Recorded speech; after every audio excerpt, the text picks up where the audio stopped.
মারা তো খাইছে মামা আমাদের নাকি জানে মামা গান শুরু করেন। তোমার নিঠুর মনোহর যদি পাই তোমার লগন ভুলিয়া কইতাম তোমারে পরাণের খবর। আসসালামু আলাইকুম। আজকে আমি আপনাদের সাথে শেয়ার করব আমাদের ৩৬০০ টাকায় এক রাত দুদিন সিলেটের দর্শনীয় স্থানগুলো ঘোরার অভিজ্ঞতা। আমরা ঢাকার বিমানবন্দর রেলওয়ে স্টেশন থেকে রাত 10টা 30 মিনিটে ট্রেনে যাত্রা শুরু করি। আমাদের সিলেট ভ্রমণ রুট ছিল মালিনীছড়া চা বাগান, রাতারকুল সোয়াম্প ফরেস্ট, লক্ষণছড়া, বিছানাকান্দি এবং সাদা পাথর। আমি জানি আপনারা অপেক্ষা করছেন পুরো ট্রিপের বিস্তারিত জানার জন্য, তো চলুন শুরু করি। Our Sylhet adventure began at Dhaka Airport railway station, where we took a train to Sylhet. We planned ahead and booked our ticket about 10 days in advance. Each ticket was 395 taka, an affordable start to a budget-friendly trip. By 10:30 p.m. we boarded the train, excited for the journey ahead.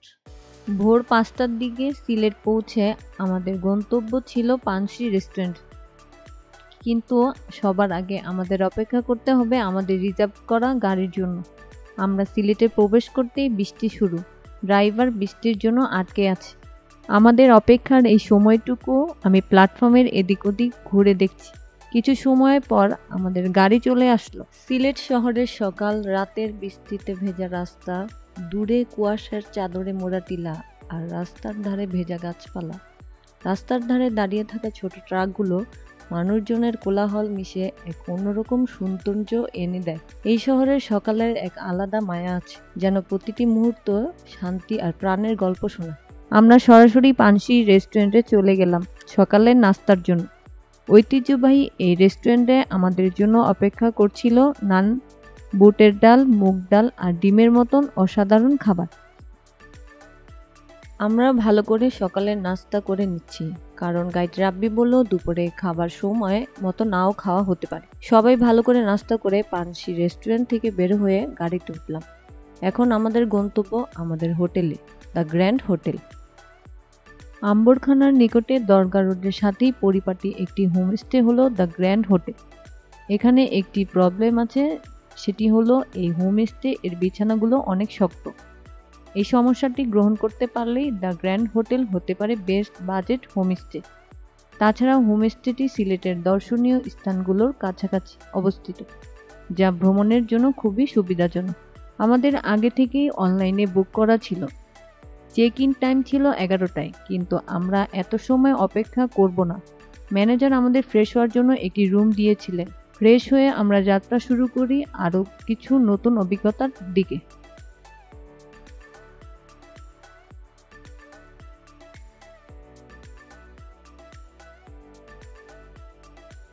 প্রথম গন্তব্য ছিল আমাদের মালিনীছড়া চা বাগান, বাংলাদেশের প্রাচীনতম চা বাগান।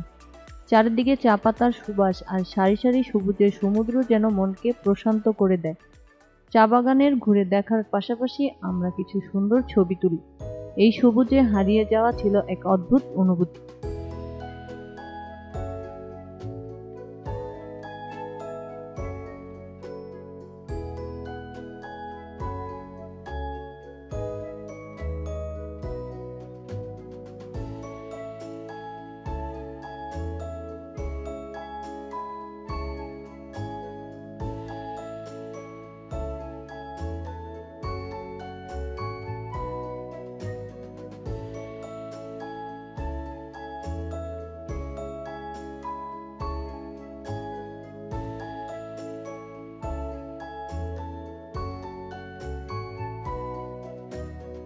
মালিনীছড়া থেকে আমরা রওনা দিই রাতারগুল সোয়াম্প ফরেস্টের উদ্দেশ্যে। এটি বাংলাদেশের অন্যতম মিঠা পানির জলাবন। রাস্তা ভালোই থাকায় আমরা 30-35 মিনিটের মধ্যেই চলে আসি রাতারগুল সোয়াম্প ফরেস্টে। এখানে এখন কিছু সরকারি ফর্মালিটি করতে হবে, যেগুলো রাব্বি করছে। ফর্মালিটি বলতে এন্ট্রি টিকিট এবং নৌকা ভাড়া করতে হবে। সরকারিভাবে এখানে নৌকা ভাড়া ফিক্সড, প্রতি নৌকা 800 টাকা এবং সর্বোচ্চ 5 জন ওঠা যাবে।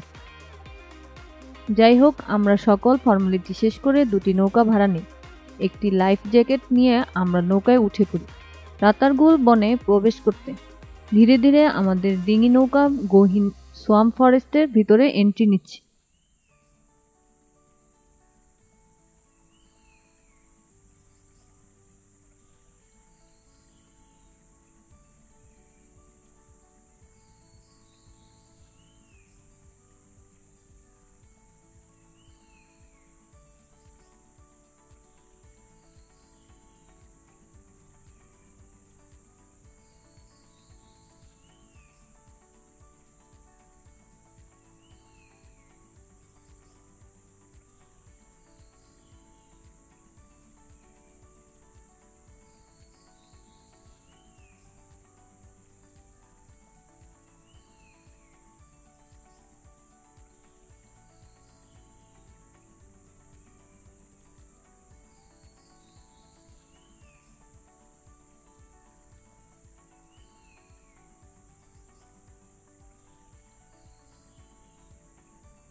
মাঝি নাও ছাইরা দে ও মাঝি পাল রাইয়া দে গারে মাঝি গা কোনো গা পাল রাইয়া দে গারে মাঝি গা কোনো গা।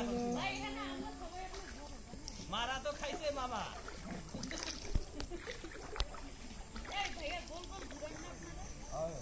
এই ভাই গান জানেন না? আমাদের মাঝি জানে মামা। গান শুরু করেন। এই জায়গাটা ভালো লাগতেছে না? দেখো না, এটা আমি কি ভুল বলছি? ম্যানগ্রোভের মতো একটা ভাইব দিচ্ছে, সুন্দরবনের নদীর মতো। ঠিক ঠিক, তুমি একদম দেখো গাছগুলা দেখছি তো একদম চোখে আমার চোখ ভালো আছে।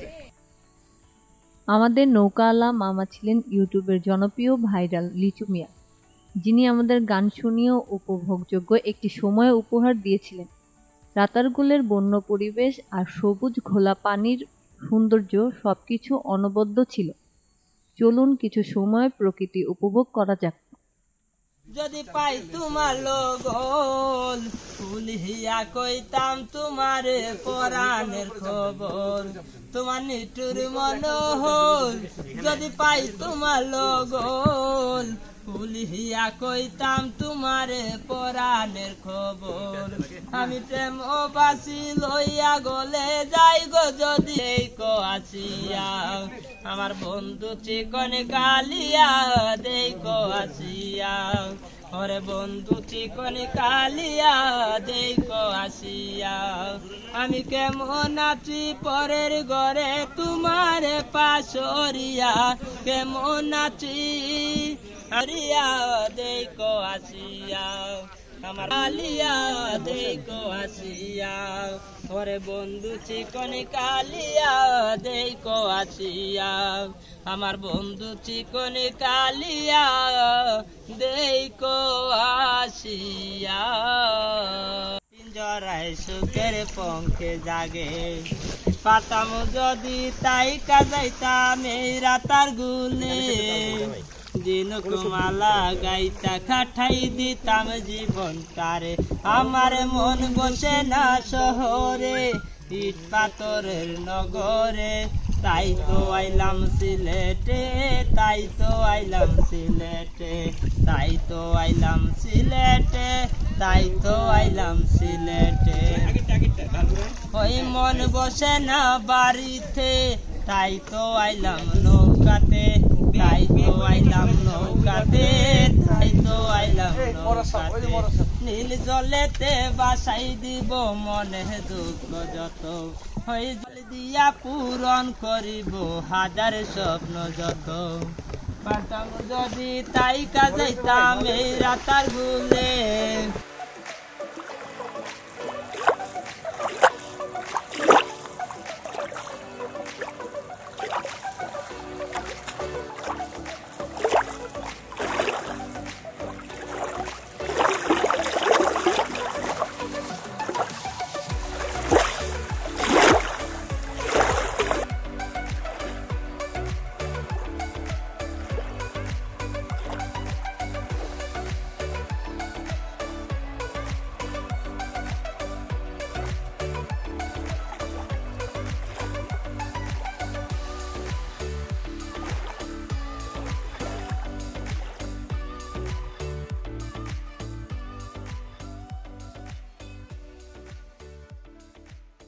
রাতারগুল দেখে আমরা আমাদের লেগুনা করে রওনা দিলাম বিছানাকান্দি ও লক্ষণছড়ার উদ্দেশ্যে।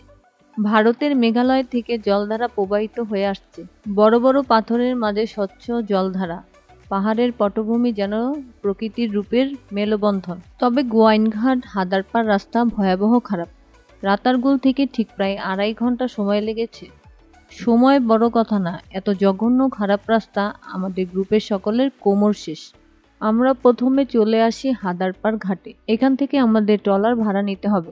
এখানে ট্রলার ভাড়া নেওয়ার সময় খুব সতর্ক থাকবে। এখানে একটা দল থাকে যারা সিন্ডিকেট করে পর্যটকদের সাথে ঝামেলা করে। আমরাও এর ভুক্তভোগী হই। একটা পর্যায়ে আমরা ব্যাক করার সিদ্ধান্ত নিই এবং ব্যাকও করি। তবে মাঝ রাস্তায় একজন মাঝি পেয়ে যাই যে আমাদের লক্ষণছড়া এবং বিছানাকান্দি নিয়ে যাবে 1500 টাকায়। লক্ষণছড়া যেতে চাইলে অবশ্যই মাঝিকে বারবার জিজ্ঞেস করে নেবেন সে চিনে কিনা। তবে আমি রিকমেন্ড করব না যাওয়ার জন্য। আমরা এবার গিয়ে আসলে হতাশ হয়েছি। আমাদের ট্রলার ঠিক করা হয়েছে। ওই যে সামনে ট্রলারেই আমরা এখন রওনা করব। স্বচ্ছ জলরাশির উপর দিয়ে আমাদের ট্রলার এগিয়ে যাচ্ছে। সামনে মেঘালয়ের পাহাড় দাঁড়িয়ে আছে আমাদের দিকে। আমরা স্রোতের বিপরীতে যাচ্ছিলাম এবং পানি কম থাকায় ট্রলারের সামনের দিকে যেতে অনেক কষ্ট হচ্ছিল।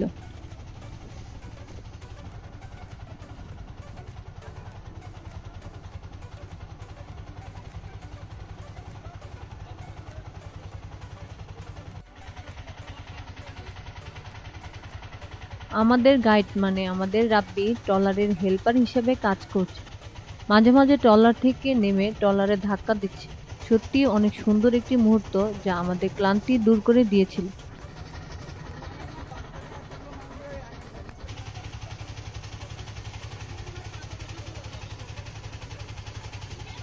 আমরা প্রথমে চলে আসি বিছানাকান্দি বিজিবি ক্যাম্পে। এখান থেকে আমাদের 45 মিনিট হেঁটে লক্ষণছড়া যেতে হবে। পান্তুমাই রুটে পানি একদম কম থাকায় এদিক দিয়ে যেতে হবে। পান্তুমাই দিয়ে গেলে 15 মিনিট হাঁটলে লক্ষণছড়া যাওয়া যায়। লক্ষণছড়া এসে আমাদের মন একদম ভেঙে পড়ে। এত কষ্ট করে হেঁটে এসে এখানের অবস্থা দেখে আমরা হতাশ। বিশেষ করে আমি এর আগে যখন এসেছিলাম তখন এর ভিউ ছিল অন্যরকম, যেখানে পাহাড়ি ঝর্ণা ও খরস্রোতা পানির ধারা মনোমুগ্ধকর দৃশ্য তৈরি করে। কিন্তু বর্তমান অবস্থা আপনারা নিজেরাই দেখে নিন, আমার বলার কোনো ভাষা নেই। লক্ষণছড়ার তীক্ষ্ণ অভিজ্ঞতা নিয়ে আমরা ফিরে আসলাম বিছানাকান্দিতে। মেঘালয়ের পাহাড়ের পাদদেশ থেকে নেমে আসা ঝর্ণার পানি প্রাকৃতিক সৌন্দর্যের অন্যান্য রূপ ফুটিয়ে তোলে। পাথরের উপর দিয়ে বয়ে চলা পানির ধারা এবং পাহাড়ের সবুজের মধ্যে বিছানাকান্দি সত্যি একটি শান্তিপূর্ণ ও চমৎকার ভ্রমণ স্থান। এখানে পাথরের উপর দিয়ে প্রচুর ঝর্ণার পানি বয়ে যাচ্ছে, আর পানি ও পাথরের মিশ্রণে এক অপূর্ব পরিবেশ তৈরি হয়েছে। বিছানাকান্দির ঝর্ণার নিচে বসে বসে সময় কাটানো সত্যিই ছিল স্বপ্নের মতো।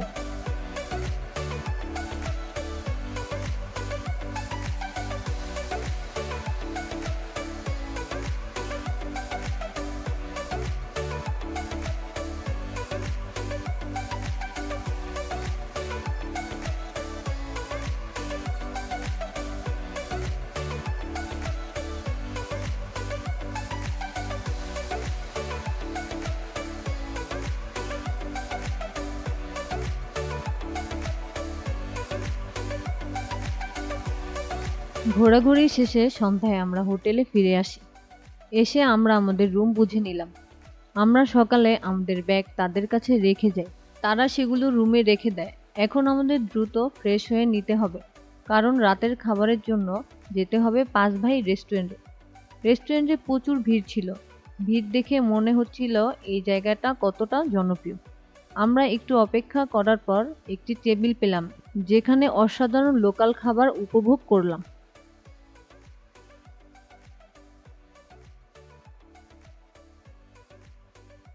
রাতের খাবারের পর আমরা হোটেলে ফিরে আসলাম। সারা দিনের ক্লান্তির পর আমাদের শরীরে আর কোনো এনার্জি ছিল না কথা বলা। দরকার ছিল একটু ঘুমের। আমাদের ক্লান্তি দূর করার জন্য আমরা চলে গেলাম ঘুমের রাজ্যে। ততক্ষণে আমাদের রুমের কিছু ক্লিপ আপনাদের সাথে শেয়ার করলাম।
Good morning. আমাদের দ্বিতীয় দিনের সকাল শুরু হলো সাদা পাথর যাওয়ার পরিকল্পনা নিয়ে। আজকের জন্য আমাদের কোনো গাড়ি রিজার্ভ করা নেই। আমরা লোকালভাবে আজকে ঘোরার প্ল্যান করি। সাদা পাথর যাওয়ার জন্য জনপ্রতি ৮০ টাকায় সাদা পাথর পরিবহনের টিকিট কাটলাম। টিকিট কেটে আমরা উঠে পড়লাম সাদা পাথর পরিবহন বাসে। চারিদিকে চায়ের বাগান দেখতে দেখতে যাত্রা শুরু হলো 11টায় এবং ঠিক 12টায় আমরা পৌঁছালাম ভোলাগঞ্জ। ভোলাগঞ্জ পৌঁছে এখন আমাদের প্রথম কাজ আবার ট্রলার ভাড়া করা। তবে এখানে সিন্ডিকেটের কোনো চিহ্ন নেই। সরকারি চার্ট করা আছে, একটি ট্রলার ভাড়া ৮০০ টাকা, সর্বোচ্চ ৮ জন বসা যাবে। আমরা একটি ট্রলার ভাড়া করি। এখন আমাদের ট্রলারে ওঠার মুহূর্ত। চারিদিকে জল আর পাহাড়ের মাঝের প্রকৃতির দৃশ্য দেখে আমরা মুগ্ধ। 10 মিনিটের মধ্যেই ট্রলার আমাদের সাদা পাথর স্পটে নামিয়ে দিয়ে চলে যায়। যাওয়ার সময় মাঝি তার নাম্বার দিয়ে যায়। আমাদের ঘোরা হলে তাকে কল দিলে সে এসে নিয়ে যাবে। পানির নিচে থাকা সাদা পাথরগুলো এমন মনোমুগ্ধকর অভিজ্ঞতা, সত্যি অসাধারণ ছিল। চারপাশে পাহাড় আর সবুজ আর শীতল পানির পরিবেশে আমরা সাদা পাথরে কিছুটা সময় কাটালাম। শসা আর আইসক্রিম খেয়ে সবাই মিলে কিছু ফটোগ্রাফি করলাম। আপনারা চাইলে ঘোড়ায় চড়তে পারেন বা আশেপাশে কিছু স্থানীয় দোকান থেকে কেনাকাটা করতে পারেন। সাদা পাথর এ যেন প্রকৃতির এক অমূল্য উপহার। চারপাশে সবুজ পাহাড়ের বেষ্টনী, পাথরের উপর দিয়ে বয়ে চলা স্বচ্ছ ঝর্ণার ধারা এ যেন এক জীবন্ত চিত্রকর্ম। পানির নিচে সাদা পাথরের মায়া, ঠান্ডা জলের পা ভিজিয়ে হাঁটার অনুভূতি, এটা শুধু উপভোগ করার জায়গা নয়, মনের প্রশান্তি খুঁজে পাওয়ার এক ঠিকানা। প্রকৃতির এই অপরূপ সৌন্দর্য আপনাকে মুগ্ধ করবে। সাদা পাথরে মনোমুগ্ধকর ঘোরাঘুরি শেষে আমরা ফিরে আসলাম ভোলাগঞ্জ ঘাটে। এখন খেতে হবে দুপুরের খাবার। ঘোরাঘুরি করতে করতে কখন যে দুপুরের খাবারের সময় হয়ে গেল বুঝতেই পারলাম না। আমরা দুপুরের খাবারের জন্য আপন রেস্তোরাঁতে বসলাম। এখানে যে কয়েকটি রেস্তোরাঁ আছে সবগুলোর খাবারের মান মোটামুটি সেম। এই রেস্তোরাঁর নিজস্ব জেনারেটর আর একটু খোলামেলা ছিল, তাই এখানে আমরা আসলাম। দুপুরের মেনুতে আমরা নিলাম ভাত, ডাল, ভর্তা, মুরগির মাংস। সবাই ভাগাভাগি আর আনন্দ নিয়েই দুপুরের খাবার খেলাম।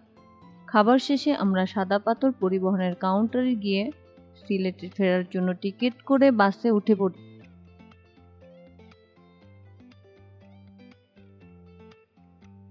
সাদা পাথর থেকে আমরা সিলেটে ফিরে আসি সন্ধ্যার দিকে। কিছু সময় হোটেলে বিশ্রাম নিয়ে আমরা বের হই রাতের ডিনার করার জন্য। রাতের খাবার আমরা খেয়েছি দরগা রোডের মন্টানা রেস্টুরেন্ট। এখানে আমাদের মেনু ছিল ভাত, ডাল, কই মাছ। কেউ কেউ আবার আলু ভর্তা আর ডিম ভাজি দিয়ে খেয়েছে। এরপর আমরা মাজার এলাকায় ঘুরে রাত 9টা নাগাদ সিলেট রেল স্টেশনের উদ্দেশ্যে রওনা দিই। সিলেটের এই ভ্রমণ শুধু একটা ট্রিপ নয়, ছিল মনের এক অনন্য অভিজ্ঞতা। মালিনীছড়ার চা বাগান, রাতারগুলের জলাভূমি, বিছানাকান্দির পাথরের বুকে ঝর্ণা, সব মিলিয়ে প্রকৃতির কাছে নিজেকে নতুনভাবে আবিষ্কার করার মতো। আমাদের ট্রেনে করে ঢাকায় ফেরার সময় গত দুদিনের সিলেটের সবুজ প্রকৃতি, ঝর্ণার জলধারা আর পাহাড়ের স্মৃতি আমাদের মনে গেঁথে থাকে। এভাবেই পরের দিন সকালে আমরা পৌঁছালাম ঢাকার বিমানবন্দর স্টেশনে। আপনাদের কাছে এই ভ্রমণ গল্প ভালো লেগেছে আশা করি। সিলেট আপনাদের জন্য অপেক্ষা করছে তার প্রাকৃতিক সৌন্দর্য আর স্নিগ্ধতার। পরের বার আবার নতুন এক অভিজ্ঞতার গল্প নিয়ে আসব। ততক্ষণে পৃথিবীর সৌন্দর্য উপভোগ করতে থাকুন। ধন্যবাদ এই ভ্রমণ কাহিনীতে আমাদের সাথে থাকার জন্য। যদি আপনাদের ভালো লেগে থাকে তাহলে লাইক, সাবস্ক্রাইব আর শেয়ার করতে ভুলবেন না। পরের ভিডিওতে আবার নতুন কিছুর জন্য আমাদের সাথেই থাকুন।